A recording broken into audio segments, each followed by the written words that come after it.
வணக்கம் நண்பர்களே. பிழைப்புக்காக எல்லா ஜீவராசிகளுமே ஏதாவது ஒரு வேலைகளை செஞ்சுட்டு தான் இருப்பாங்க. ஆனால் இந்த கால நேரம் அப்படிங்கிறது எப்பவும் ஒரே மாதிரி இருக்காது. சில கால நேரங்கள் நமக்கு வாரி கொடுக்கும், சில கால நேரங்கள் நம்ம காலை வாரி விடவும் செய்யும். ஆனால் சில கால நேரங்கள் கொக்கு மாதிரி அமைதியாக இருந்து இரையை பிடிக்கணும்.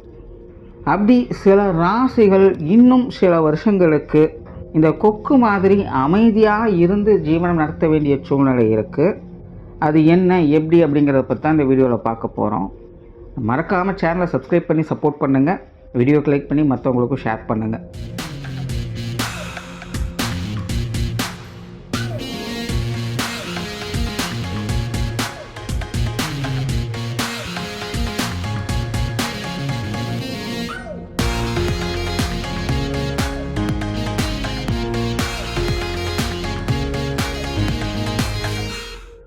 கடகராசி, கடக லக்னம், இவங்களை பொறுத்த வரைக்கும் கெரியர் ரிலேட்டடாக பெருசாக பிரச்சனை அப்படின்னு சொல்கிறதுக்கு இல்லை. ஆனாலும் இவங்களை பொறுத்த வரைக்கும் இவங்க கொஞ்சம் கேர்லெஸ்ஸாக இருப்பாங்க அப்படின்னு சொல்லலாம். அதனால் நிறைய விஷயங்களை கோட்டை விடுவதற்கு வாய்ப்புகள் இருக்குது.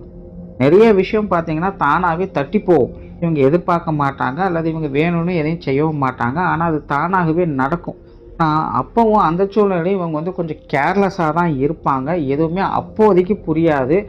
முடிஞ்சு போனதுக்கப்புறம் ஐயோ இதுதானா, நம்ம அப்போவே இது தெரிஞ்சிருந்தால் பண்ணியிருக்கலாமே, அப்போவே இது தெரிஞ்சிருந்தால் சுதாரிச்சிருக்கலாமே அப்படிங்கிற மாதிரி யோசிக்க ஆரம்பிப்பாங்க. ஸோ கடகராசி, கடக லக்னக்காரங்க கேர்லெஸ்ஸில் கொஞ்சம் கவனமாக இருங்க, குறிப்பாக கெரியர் ரிலேட்டடாக.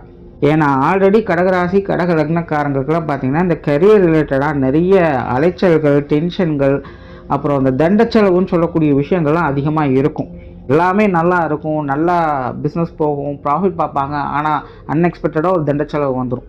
காசு ஒரு பக்கம் நல்லா வந்துட்டுருக்கும், ஆனால் அந்த காசு எந்த பக்கம் எப்படி போகுதுன்னே தெரியாது. அப்படிங்கிற மாதிரி இந்த கடகராசிக்காரங்க, கடக லக்னக்காரங்க எல்லாருமே இந்த கெரியர் ரிலேட்டடாக கிடைக்கக்கூடியதில் ஒரு ஸ்டெபிலிட்டியே இல்லாமல் அவங்க சிக்கலில் இருப்பாங்க. மேலே கடகத்தை பொறுத்த வரைக்கும் கெரியர் ரிலேட்டடாக பெரிய பிரச்சனைகள் அப்படின்னு சொல்கிறதுக்கு எதுவும் இல்லை. ஆனால் யூஸ்ஃபுல்லாக எதுவுமே இல்லை அப்படிங்கிறது தான் இங்கே பெரிய பிரச்சனை. ஸோ கடகராசி, கடக லக்னக்காரங்கள்லாம் கெரியர் ரிலேட்டடாக கொஞ்சம் ஃபோக்கஸாக இருங்க. எதுவுமே இவங்களுக்கு பார்த்தீங்கன்னா நடக்கும்போது ரொம்பவுமே சர்வசாதாரணமாக தான் தெரியும். ஆனால் முடிஞ்சு போனதுக்கப்புறம் தான் அவங்களுக்கு அது புரிய வரும், ஐயோ இது இவ்வளோ பெரிய பிரச்சனையை கொடுத்துருச்சா அப்படின்னு. அதனால் இந்த கடகராசி, கடக லக்னக்காரங்களாம் இந்த தேவையில்லாத வேலைகளை இதை செய்கிறேன் அதை செய்கிறேன்னு ட்ரை பண்ணி தேவையில்லாமல் டைமை வேஸ்ட் பண்ணுறது, வெட்டி செலவு பண்ணுறது, இல்லை நான் முன்ன பின்ன தெரியாத விஷயங்களில் போய் தலையிடுறது, ஒரே வேலையை திரும்ப திரும்ப டைம் பாஸ்க்காக செய்கிறது, இந்த மாதிரி விஷயங்கள்லாம் கொஞ்சம் அவாய்ட் பண்ணிட்டு கொஞ்சம் ஃபோக்கஸாக இருக்க ட்ரை பண்ணுங்கள். ஏன் இங்கே திரும்ப திரும்ப ஃபோக்கஸாக இருங்கன்னு சொல்கிறேன்னா, மற்ற ராசி லக்னங்களுக்கெல்லாம் பார்த்திங்கன்னா கெரியர் ரிலேட்டடாக பிரச்சனைகள் அப்படிங்கிறது இருக்குது. ஆனால் அதுக்கு தகுந்த மாதிரி சில நேரங்களில் அவங்களுக்கு திடீர் அதிர்ஷ்டம், யோகம் அப்படிங்கிற விஷயங்களை கொஞ்சம் நாளைக்காக கொடுத்துட்டு போகும். ஆனால் கடகத்தை பொறுத்த வரைக்கும் பெரிய அளவில் பிரச்சனை அப்படின்னு சொல்கிறதுக்கு எதுவும் இல்லை. ஆனால் அதே நேரம் இந்த திடீர் அதிர்ஷ்டம், யோகம் அப்படிங்கிறதும் இவங்களுக்கு வேலை செய்யாது. அதனால் இவங்களை பொறுத்த வரைக்கும் இருக்கிறத வச்சு தான் எல்லாத்தையுமே சமாளிச்சாகணும். அதனால் கெரியர் ரிலேட்டடாக ஃபோக்கஸ் ஆகிறங்க. சும்மா அதை செய்கிறேன் இதை செய்கிறேன் ட்ரை பண்ணி போய் எதிலையும் போய் மாட்டிக்காதீங்க. நன்றி, வணக்கம், வாழ்க வளமுடன்.